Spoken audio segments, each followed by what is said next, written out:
Hello, friends. Greetings to all of you. How are you all? I hope you all are doing well. So, welcome to my YouTube channel, CA Meenu Sharma. Our today's topic is income from house property. Yes, friends, house property income we have studied in Income Tax Act during our BCom, our CS, our CA.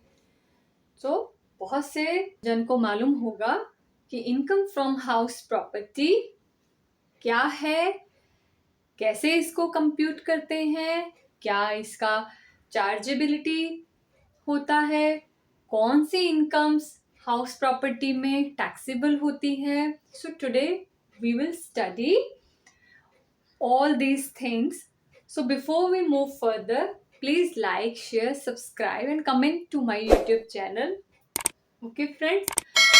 So, income from house property. We will first talk about the section 22.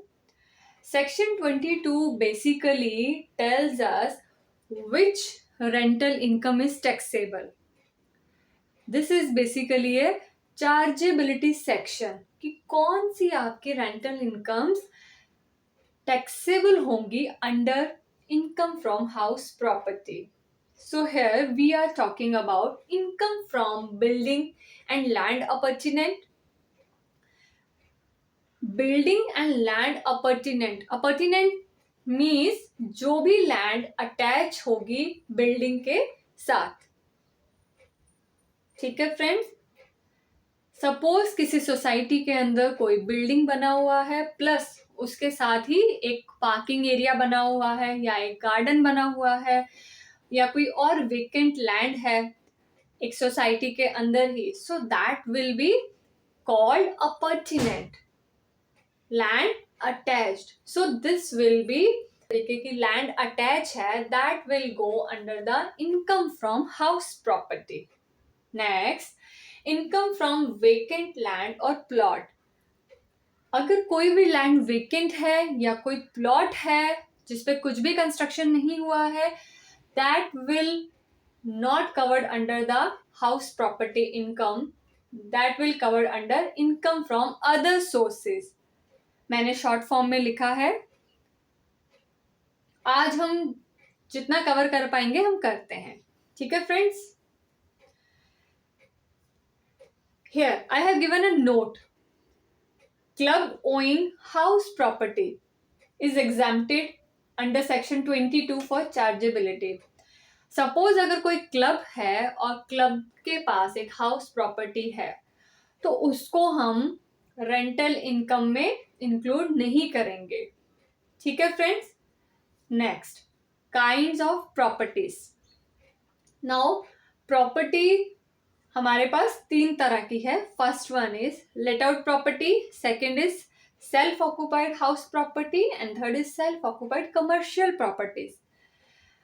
Today we will cover only the let out property and I will make another video for the self occupied house property and the commercial properties. ठीक है friends. Otherwise video बहुत लंबा हो जाएगा. Fine. Now let out property. Friends, don't forget to subscribe my channel. Please hit the bell icon button. Fine. Now let out property. Under let out property, you know let out property means what? जो कि हमने किसी को किराए पे दे रखी है, tenants को हमने रहने के लिए रेंट पे दिया हुआ है, that is called let out property. So how it is computed, how income from let out property is computed. First is GAV. GAV means gross annual value. Less करेंगे municipality taxes, then it will come net annual value less deductions under section 24. There are two deduction under section 24. One is standard deduction and the other one is interest on borrowed capital. So here we will get income from house property. Okay friends. So question आता है, how to compute GAV, that is gross annual value. Gross annual value क्या है, कैसे compute होता है? So here these are the steps for computing the GAV. First step, reasonable expected rent of property. Basically,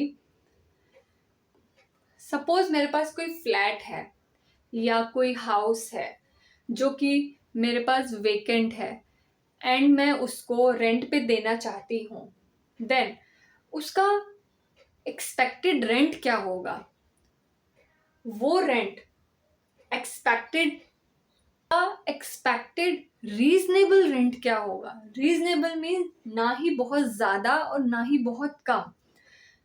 ठीक है, तो reasonable expected rent हम कैसे कंप्यूट करेंगे? उसके लिए हमें देखना होगा municipal valuation first, second fair rent. Municipal valuation क्या होता है? Which is decided by the municipality.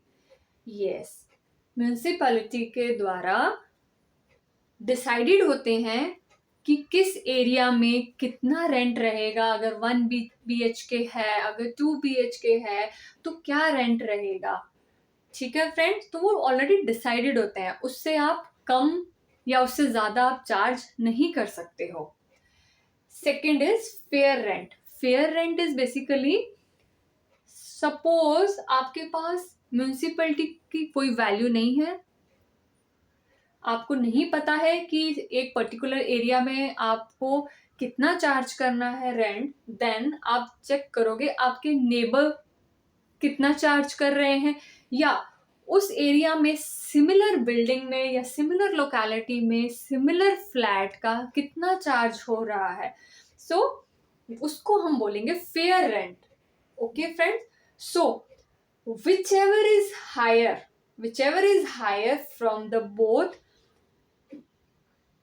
taken as reasonable expected rent, then but it cannot exceed standard rent under act rent control. It is a rent control act. So rent control act एक standard rent आपको prescribe करता है. यहाँ पे वो यही बात कर रहा है, म्युनिसिपल वैल्यूएशन और फेयर रेंट, इन दोनों में से जो भी हायर होगा that will be compared with the standard rent and that value should not exceed the standard rent. It means आपका whichever इज लोअर, यहाँ पे आपका whichever is higher and then जो वैल्यू हमें मिलेगा whichever इज हायर उसको हम कंपेयर करेंगे स्टैंडर्ड रेंट के साथ, देन whichever इज लोअर, तो वो हमारा होगा reasonable expected rent. Second step, rent actually received और receivable after excluding unrealised rent. पहले यहां तक देखिए, एक्चुअल रेंट रिसीव किया है आपने और रिसीवेबल, ये दोनों बातें बोलता है, रिसीव्ड और receivable after excluding unrealised rent. Suppose हमने रेंट पे एक प्रॉपर्टी दे रखी है बट अभी हमें 2 months का रेंट मिला नहीं है, तो हम वो एक्सक्लूड करेंगे after excluding unrealised rent. Unrealised rent को हम एक्सक्लूड करके जो भी वैल्यू आएगा before deducting loss due to vacancy. अगर हमारा फ्लैट वेकेंट है या कोई प्रॉपर्टी वेकेंट है, उससे हमें जो लॉस हुआ है उसको हमें यहाँ पे इग्नोर करना है. Okay friends, we have to ignore here and only exclude the unrealised rent. तो जो वैल्यू आएगी वो हमारा स्टेप 2 में आ जाएगा. स्टेप 3, हायर ऑफ स्टेप 1 और 2, 1 and 2 whichever is higher, वो आ जाएगा हमारा स्टेप 3 का वैल्यू.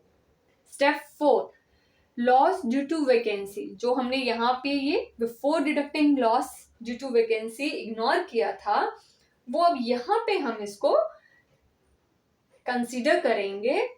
तो लॉस ड्यू टू वैकेंसी क्या है? सपोज हमने एक प्रॉपर्टी कंस्ट्रक्ट कर ली है या कोई प्रॉपर्टी अक्वायर कर ली है बट अभी तक हमने उसको रेंट पे नहीं दिया है तो वो वेकेंट है, तो जो भी सपोज उसके लिए हमें या तो टेनेंट नहीं मिल रहा है या किसी और कारण से हम वो रेंट पे नहीं दे पाए हैं प्रॉपर्टी, तो उसका जितना भी लॉस होगा, it can be for entire year also, ठीक है, तो वो जितना भी लॉस होगा that will be in the step 4, यहाँ पे उसका वैल्यू आ जाएगा।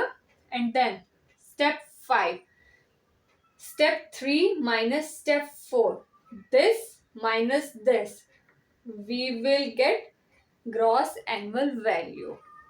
ओके फ्रेंड्स, आई होप आपको समझ में आया होगा कि हम कैसे ग्रॉस एनुअल वैल्यू कैलकुलेट करते हैं। Next, less municipal taxes. Now what is municipal taxes? These are levied by the local authority or the municipality। यहाँ पे एक बात नोटिस करने वाली है, that it should be borne or paid by the owner only। जो भी municipality taxes रहेंगे, if these are paid by the assessee, then these cannot be deducted, okay, and these taxes should be for the previous year only by the owner and in the previous year, then only we can deduct these taxes from the gross annual value। Okay friends, then we will get the net annual value। Next, deduction under section 24, standard deduction। standard deduction is 30% of net annual value। जो भी यहाँ पे value आएगा उसका 30% हम calculate करेंगे and that will B deductible here. Next, interest on borrowed capital.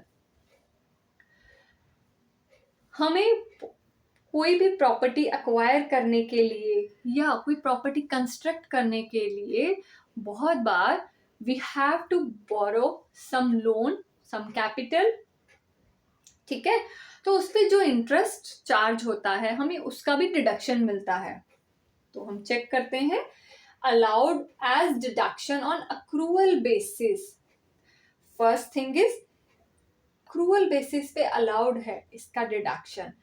If capital is borrowed for purchase, construction, repair, renewal and reconstruction of house property, अगर इनमें से कुछ भी पर्पस है, उस पर्पस के लिए हमने कैपिटल बोरो किया है, लोन लिया है, then only we can get this deduction।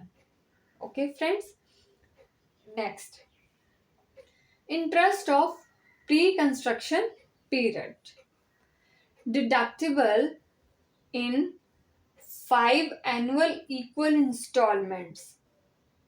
पहले हम जान लेते हैं प्री कंस्ट्रक्शन पीरियड होता क्या है। Here I have defined pre-construction period is prior to the date of completion of construction / acquisition or date of repayment of loan, whichever is earlier। So basically pre-construction period is the period starting from the date of borrowing of capital ending to the date of completion of construction / acquisition। पहले हमें ये check करना है, और date of repayment of loan whichever is earlier, फिर हम check करेंगे repayment date क्या है, उन दोनों में से जो भी अर्लियर रहेगा वो हमारा होगा प्री कंस्ट्रक्शन पीरियड। नाउ हमें इसका डिडक्शन कैसे मिलेगा? Deductible in 5 annual equal installment commencing from previous year in which house property is acquired / constructed। तो ये 5 annual equal installment में डिडक्टिबल है। ये स्टार्ट कब से होगा, डिडक्शन हम कब से ले सकते हैं? Starting from the previous year. कौन सा previous year? In which the house property acquisition is complete और construction is complete. Okay friends, तो उस फाइनेंशियल ईयर से हम डिडक्शन क्लेम कर सकते हैं। यहाँ पे कुछ और पॉइंट्स हैं जो मैं यहाँ राइट डाउन नहीं कर पाई हूँ, सो मैं आपको वर्बली बता देती हूँ। First point is deduction available on accrual basis. Okay, it means you can claim deduction on yearly basis even the interest is not actually paid during the year. That's why it is called accrual basis. Second point, interest on unpaid interest is not deductible. Unpaid interest के ऊपर कोई भी अगर interest charge हो रहा है which a kind of penalty, अगर हमने इंटरेस्ट नहीं पे किया, that is not deductible. Okay, no deduction is allowed for any brokerage और commission for arranging the loan. हमने सपोज जो लोन लिया है परचेज के लिए या कंस्ट्रक्शन के लिए, उसके लिए हमने कोई ब्रोकरेज या कमीशन पे किया है तो उसके लिए हमें कोई डिडक्शन नहीं मिलेगा. Next, interest on a fresh loan taken to repay the original loan. अगर हमने ओरिजिनल लोन को रीपे करने के लिए कोई और फ्रेश लोन लिया है तो उस पे जो इंटरेस्ट है that is allowable as deduction. Very important, please note down. If we have taken a fresh loan to repay the original loan, then interest on the fresh loan is allowed as deductible. ठीक है, तो ये कुछ points थे जो मैं यहाँ पे स्पेस कम होने की वजह से लिख नहीं पाई. सो फ्रेंड्स, आई होप आप सबको समझ आया होगा. मैं अपने नेक्स्ट वीडियो में जो बचा हुआ है self occupied house property and commercial property, इस पे एक और वीडियो बनाऊंगी, नहीं तो वीडियो बहुत लंबा हो जाएगा. ठीक है friend, thank you so much, bye bye, take care.